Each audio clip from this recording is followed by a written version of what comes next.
Hep, hep, hep. So, andito na tayo. Hindi ko na pinakita sa inyo kung paano ko nilagyan ng number 1. Basta nabandawan ko na yan.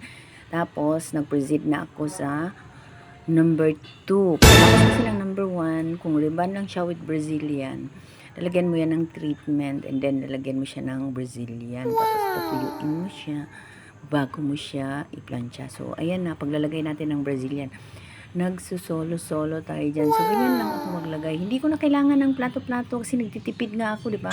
So, medyo madilim yung lugar nila. Pagpasensyahan nyo kasi gabi ko yan ginawa. Mahina yung ilaw kasi nagtitipid sila. So, magtiis tayo. Ganun yung buhay ngayon. Kung maiksi ang kumot, matutong mamaluktot. Yan yung kasabihan eh. So, habang ina-applyan natin ng Brazilian yan dyan, banda. Ayan, ililib natin yan siya ng mga ilang minuto para ma-prevent ng hair yung ng Brazilian. So, ayan na. Diyan na tayo sa kabila. So, sa mga sumunod na mga pangyayari, makikita nyo naman kung paano ako mag-section ng hair para maglagay ng Brazilian. So, isi-section muna natin ng ganyan yan. Oh. Ako kasi pag naglagay ako buuhan, tapos pag isinudlay mo yan, yan. Ngayon, habang nagbo-blower ako, nagpa-plancha ako, sinusulo kong nagbibideo.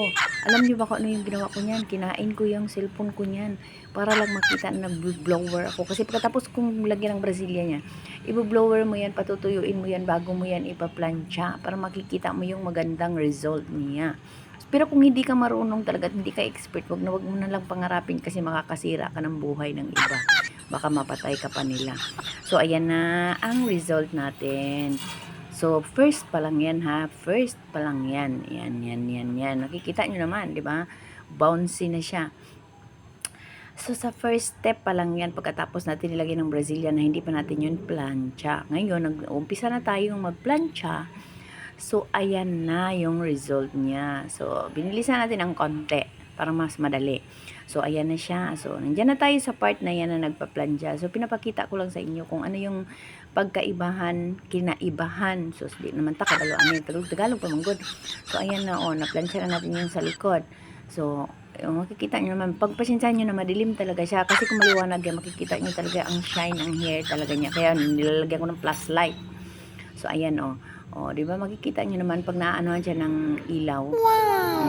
Ganda ng hair ni client. Kasi, siya matagal na siya hindi nakapa-ribbon. So, bumalik sa virgin hair yung pinaka-roots niya. Dulo na lang yung, rebanded dyan eh. Pero, siyempre, unahin natin applyan yung roots.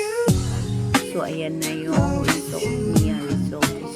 So, makikita nyo kung gaano siya kakitab. So, ikaw ano pang inaantay mo? Bakit hindi ka PM sa akin? Book ka na para mapuntahan kita. Available kami ng home service. Pwede rin kami anytime, anywhere. Kahit gabi pa yan. So, ayan na yung final result ni client. So, pinicturean natin medyo madilim. Pagpasensyahan mo na, ha?